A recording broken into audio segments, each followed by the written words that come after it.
자, 이제 소화된 영양소의 흡수에 대해서 보겠습니다.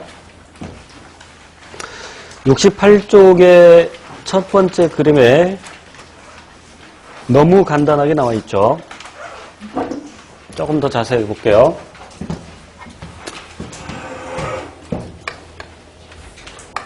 소화된 양분의 흡수는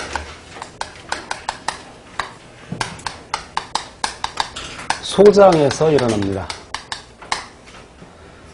흡수의 원리는 물질의 종류에 따라서 확산에 의한 것도 있고 능동 수송에 의한 것도 있고, 역시 생투에서 세포막을 통한 물질 이동 방법이 구체적으로 나오는데, 확산은 농도가 높은 쪽에서 낮은 쪽으로 용질 이동하는 현상이고, 소금을 물에 넣으면 소금이 녹아서 소금물이 되죠. 이때 녹는 물질을 용질이라고 하고, 녹이는 물질을 용매, 그래서 만들어진 소금물과 같은 것을 용액이라고 하죠. 녹는 현상을 용해라고 합니다. 참고로 융해는 고체가 액체되는데 열받아서 에너지를 흡수해서 고체가 액체되는 것을 융해라고 합니다.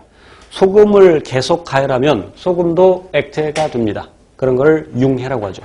예를 들어서 얼음이 녹아서 물이 되었다. 그런 걸 융해라고 하죠. 여기는 용해.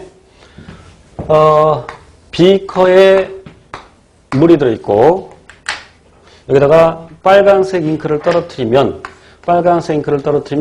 잉크 입자가 골고루 퍼져나갑니다. 그래서 결국 전체적으로 농도가 똑같아집니다. 자, 이렇게 확산현상이라는 것은 그 분자가 스스로 운동하기 때문에, 그래서 분자 운동의 증거가 바로 확산이죠. 자, 그리고 삼투는 낮은 농도에서 높은 농도로 물이 이동하는 현상인데, 반드시 반투막을 경계로 해서 일어납니다. 우리 세포막도 반투막에 해당이 되죠. 쉽게 말하면 용질과 용매 있을 때 용매 이동시키는 겁니다.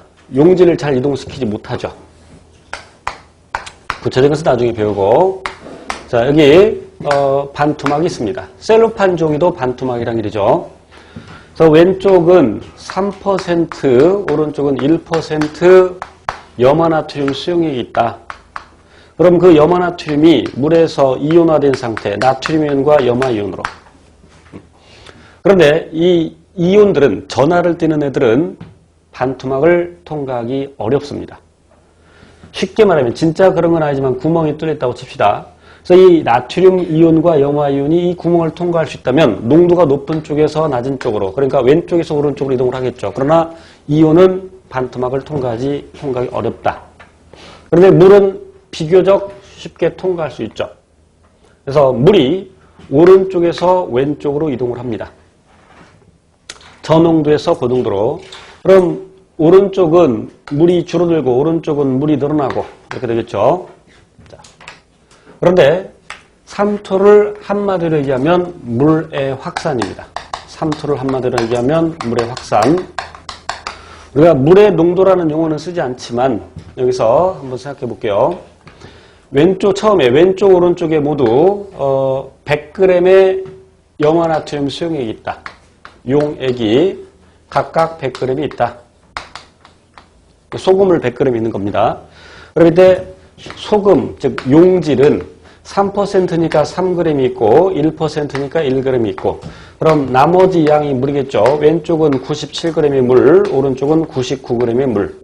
우리가 물의 농도라는 말은 안 쓰지만 물의 농도를 오늘만 써보면 왼쪽은 97%, 오른쪽은 99%. 근데 물이 지금 이 방향으로 이동하는 것은 물의 농도가 높은 쪽에서 낮은 쪽으로 이동하는 것이죠. 그래서 이것도 역시 확산이라고 할 수 있습니다. 그래서 물의 확산을 특별히 삼투라고 표현을 합니다. 자, 또 하나의 물질 이동 방법은 능동